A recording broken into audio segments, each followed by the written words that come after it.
Coming up on First at 4, 3 suspects in the Amber Spradlin murder case were back in court. We hear if the dentist charged will be able to return to work. And a shooting over the weekend left one person dead. What police say happened at the scene. And after seeing a lot of rain this weekend, rain chances are continuing at this hour. But when's it going to let up? I'll have that answer in a few minutes. Dedicated to Eastern and Southern Kentucky, this is WYMT Mountain News First at 4. Good afternoon. I'm Madison Carmouche. First at 4, updates continue in the Amber Spradlin murder investigation as the men accused of her death and the subsequent cover-up attempts appeared in court again today. WYMT's Buddy Forbes has the latest from Floyd County.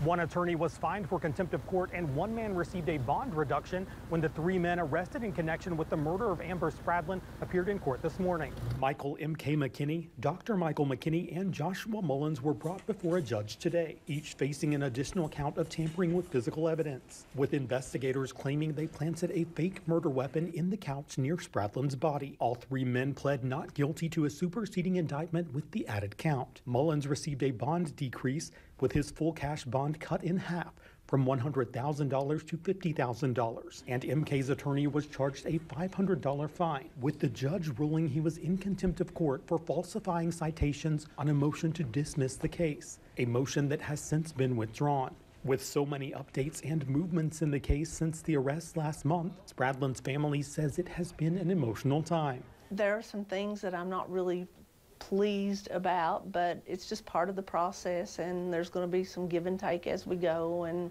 it's all to be expected. So overall, I'm pleased with how things are going. All 3 men are expected to return to court in October, but the family says they really hope more information will come out before then to truly get justice for Amber. In Floyd County, Buddy Forbes, WYMT Mountain News. That next court date is set for October 24th. We will have continued coverage from the courtroom coming up at 6. 3 people were shot outside of a Kentucky courthouse Monday morning. The shooting happened outside of the Hardin County Judicial Center in Elizabethtown. Chief Jeremy Thompson said this was a targeted shooting and the victim who died was dating the suspect. A total of 2 women and 1 man were shot. Thompson said the victims were family members of the person who died. A person who heard the shots tells us what she remembers. All I heard was gunshots, about 7, 10, 12 gunshots, and that's when we seen the body land, and the sheriff was telling us to go back into the courthouse. Several schools went on lockdown as a result of the shooting. Police said the suspect has been identified as Christopher Elder. Elder is reported to be in a negation stage after a police pursuit. Governor Andy Beshear posted on X encouraging people to pray for those impacted. Wow, what a beautiful start to the work week. We had a little bit of rain push through eastern Kentucky, but temperatures today were in the low to mid 70s. Over towards Manchester and London, though, we had temperatures in the upper 70s, low 80s towards Somerset. Right now, we're at 73 in Hazard, 77 in Jackson, as well as Ashland, 75 in Prestonsburg. Pikeville's checking in with 73 degrees, which is 4 degrees warmer than 24 hours ago. London is 8 degrees warmer than 24 hours ago, 4 degrees warmer in Somerset, 3 degrees warmer in Monticello, 6 degrees warmer in Jackson. But you go to Ashland, 6 degrees cooler than 24 hours ago. So here's the latest with live pinpoint Doppler radar. We have a nice little batch of heavy rain across portions of Lee County in West Virginia, pushing its way into portions or just outside of the WYMT viewing areas where it's going, but over towards Whitesburg and again to the north and west of Norton, seeing some rain.